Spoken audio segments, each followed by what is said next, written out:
2024 সালে এইচএসসি পরীক্ষার্থী বন্ধুরা, আমার ভিডিওতে তোমাদের সকলকে স্বাগতম। তো তোমাদের আজকে সবচেয়ে বড় একটি আপডেট খবর আছে। তো ভিডিওটা না টেনে সম্পূর্ণ দেখার অনুরোধ রইল, কারণ ভিডিওটা খুবই গুরুত্বপূর্ণ হতে চলেছে। তো ভিডিওটা সম্পূর্ণ দেখবে। তো দেখো, তোমাদের কিন্তু এতদিন ধরে এই হাইকোর্টে রিট করে রেখেছিল, কিন্তু এটা শুনানি কিন্তু এই হাইকোর্টে কিন্তু এতদিন লড়েনি। তো লড়েছে, তোমরা কিন্তু তাও আপডেট পাওনি। কিন্তু আজকে তোমাদের জন্য সবচেয়ে বড় আপডেট খবর হলো, হাইকোর্টে কিন্তু আজকে তোমাদের হয়ে যে আমাদের যে উকিল আছে তিনি কিন্তু লড়ছেন আজকে। তো এরপরে কিন্তু বোঝা যাবে তো রায়টা তোমাদের পক্ষে আসবে কি না।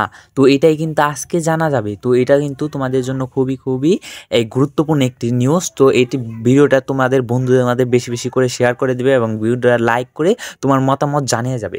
তো আজকের পরে কিন্তু তোমরা জানতে পারবে যে তোমাদের এই কোর্টের রায় কি আসবে। তোমাদের কি বলবে যে হ্যাঁ রেজাল্ট পরিবর্তন হবে, আর যদি না বলে তাও কিন্তু আমি সেটা ভিডিওর মাধ্যমে তোমরা জানিয়ে দেবো। তো অবশ্যই সবাই চ্যানেলটাকে সাবস্ক্রাইব করে রাখবে। তো আজকে কিন্তু লড়ছেন। তো এটাই ছিল আজকের সর্বশেষ আপডেট। তো তোমরা সবাই অবশ্যই আবার বলছি চ্যানেলটাকে সাবস্ক্রাইব করে পাশে থাকা বেল আইকনটা ক্লিক করে রাখবে। তো পরবর্তী আপডেট আসার সঙ্গে কিন্তু আমি তোমাদের ভিডিওর মাধ্যমে জানিয়ে দেবো। তো অবশ্যই সবাই চ্যানেলটাকে সাবস্ক্রাইব করবে। তো আজকের মতো আমি বিদায় নিচ্ছি, আর ভিডিওটি সম্পূর্ণ দেখার জন্য অসংখ্য ধন্যবাদ।